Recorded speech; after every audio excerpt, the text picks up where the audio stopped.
بسم اللہ الرحمن الرحیم قال رسول اللہ صلی اللہ علیہ وسلم من کان یؤمن باللہ والیوم الآخر فلا یؤذی جارہ۔ جناب نبی کریم صلی اللہ علیہ وسلم کے ارشادات اور آپ کے فرامین ہمارے لیے مشعل راہ ہیں اور کامیابی کے زینے ہیں، سیڑھیاں ہیں، راستے ہیں۔ امت کو ضرورت ہے اس بات کی کہ آپ علیہ السلام کے فرامین کے اوپر عمل کرے۔ آپ صلی اللہ علیہ وسلم نے تمام طبقات کی حقوق بیان فرمائے اور تمام لوگوں کو ان کا حق دلایا۔ یہ معاشرہ جو ہے ایک دوسرے کے حقوق غصب کر رہا تھا۔ عورتیں اس معاشرے کے اندر سب سے زیادہ مظلوم تھیں، پڑوسیوں کے حقوق غصب کیے جا رہے تھے، والدین اپنے حقوق کے لیے ترس رہے تھے۔ اس موقع پہ نبی کریم صلی اللہ علیہ وسلم نے آ کے امت کو ایک دوسرے کے حقوق کی شناسائی کرائی، بتایا کہ کس کا کیا حق ہے۔ اس میں سے ایک بنیادی حق پڑوسی کا بھی ہے۔ نبی کریم صلی اللہ علیہ وسلم کی تعلیمات میں، آپ کے ارشادات کے اندر کئی موقعوں کے اوپر پڑوسیوں کے حقوق کو بیان فرمایا گیا۔ اس حدیث میں بھی نبی صلی اللہ علیہ وسلم نے ارشاد فرمایا کہ جو اللہ پہ اور آخرت کے دن کے اوپر یقین رکھتا ہے اس کو چاہیے کہ پڑوسی کو تکلیف نہ دے۔ اور ایک اور حدیث میں آیا کہ بہترین پڑوسی وہ ہے کہ جس کی ایذا رسانی سے اس کا دوسرا پڑوسی جو ہے محفوظ رہے۔ پڑوس جو ہیں احادیث کی روح سے دیکھا جائے تو چاروں طرف ہے۔ ایک جگہ تو آیا ہے کہ چاروں طرف جو ہیں 10 گھر وہ جو ہیں پڑوس کے اندر آتے ہیں۔ ایک جگہ آیا کہ 40 گھر تک پڑوس ہے، اور بلکہ اتنے حقوق بیان کیے گئے پڑوسیوں کے کہ صحابہ کرام جو ہیں وہ یہ اندیشہ کر رہے تھے کہیں میراث کے اندر بھی ان کا حصہ اور ان کا حق جو ہے اللہ سبحانہ و تعالیٰ نازل نہ فرما دے۔ ایک حدیث میں آتا ہے، اس کا مفہوم ہے کہ اپنے گھر کے دھوئیں سے اپنے پڑوسی کو تکلیف نہ دو۔ ایک جگہ آتا ہے کہ پڑوس جو ہیں وہ 3 قسم کا ہے، یعنی پڑوسی 3 قسم کے ہیں۔ ایک وہ پڑوسی ہیں جس کے 3 حقوق ہیں، یعنی کہ وہ مسلمان بھی ہے اور پڑوسی بھی ہے اور رشتہ دار بھی ہے۔ اس کے 3 حق قائم ہو گئے، مسلمان ہونے کی وجہ سے اور پڑوس کی وجہ سے اور رشتہ دار ہونے کی وجہ سے۔ تینوں اعتبارات سے اس کا خیال کیا جائے گا اور اس کا لحاظ کیا جائے گا۔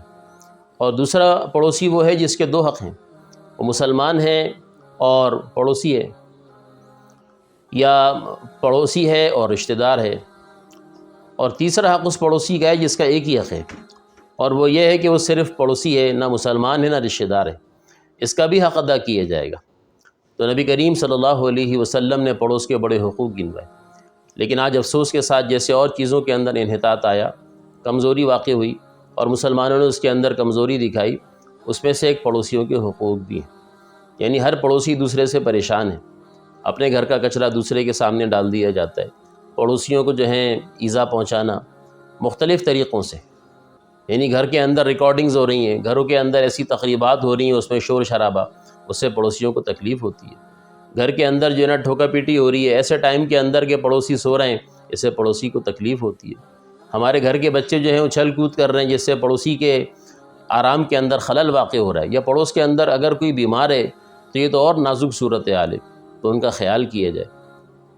رسول پاک علیہ السلام کے ایک ارشاد کا مفہوم کہ جب کھانا پکاؤ تو اس میں شوربہ زیادہ کر لو تاکہ اپنے پڑوس کے اندر کسی کو دے سکو، اور فرمایا کہ وہ مومن نہیں کہ جو پیٹ بھر کے کھانا کھا لے اور اس کا پڑوسی برابر میں پڑوس کے اندر بھوکا رہے، بلکہ ہمیں چاہیے کہ اپنے پڑوس کا خیال رکھیں۔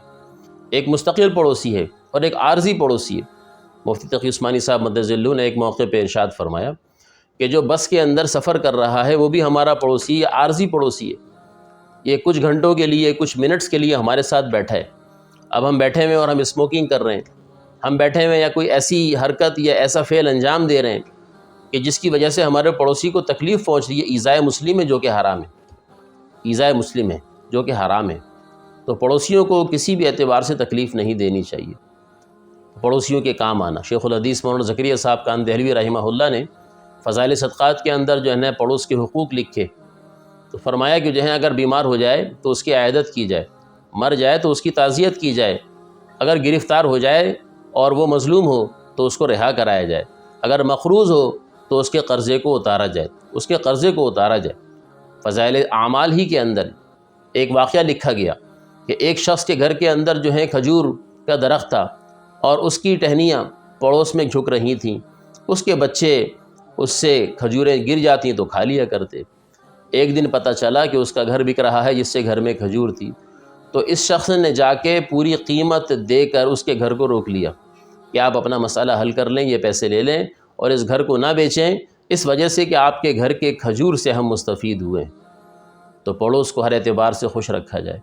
بلکہ اردو والوں میں تو یہ ایک مثل مشہور ہے کہ پڑوسی جو ہیں وہ ماں کے بیٹے کی طرح ہیں، ماں کے بیٹے کی طرح ہیں، ہمسایہ ماں کا جایا، یعنی ہمسایہ پڑوس میں رہنے والا یہ گویا کہ ایسے ہے جیسے کہ ایک بھائی ہوا کرتا ہے۔ اور واقعتاً اگر ہم دیکھیں ہماری پریشانیوں میں، ہماری مشکلات میں، ہماری ضرورتوں میں بعض اوقات ہمارے رشتہ دار دیر سے پہنچ رہے ہوتے ہیں، پڑوس والے پہلے پہنچ جاتے ہیں۔ مثال کے طور پہ رات کو ہمارے گھر میں کوئی مسئلہ پریشانی بیماری پیش آ گئی، رشتہ دار تو دور رہتے ہیں لیکن پڑوسی سب سے پہلے اٹھ کے آئے گا اور وہ آپ کی مدد کرے گا۔ تو بہت ضروری ہے اور ایمان کی علامت ہے اور اچھے مسلمان کی ایک پہچان ہے، نشانی ہے کہ اپنے پڑوسیوں کو راضی رکھا جائے، ان کا اکرام کیا جائے، ان کا خیال کیا جائے، ان کا لحاظ کیا جائے، ان سے اچھے اخلاق سے پیش آیا جائے اور جو ہیں ان کے دین کی بھی فکر کی جائے۔ بہت سے لوگ ایسے ہیں جو خود نمازی ہیں، دیندار ہیں، ان کی مستورات جو ہیں باپردہ ہیں، ان کے بچے دیندار ہیں، لیکن ان کے پڑوس کے اندر رہنے والے جو ہیں وہ دین سے بے بہرہ ہیں۔ تو ان دیندار پڑوسیوں کی ذمہ داری بنتی ہے کہ وہ اپنے دوسرے پڑوسیوں کی فکر کریں اور ان کو نماز اعمال کی طرف، پردے اور حجاب کی طرف، اچھے اخلاق کی طرف، اچھے ماحول کی طرف ان کو راغب کریں، ان کو متوجہ کریں تاکہ پڑوس کے حقوق ادا ہو سکیں۔ اللہ سبحانہ و تعالی ہمیں اپنے پڑوسیوں کے حقوق ادا کرنے کی توفیق عطا فرمائے۔ وآخر دعوانا ان الحمد للہ رب العالمین۔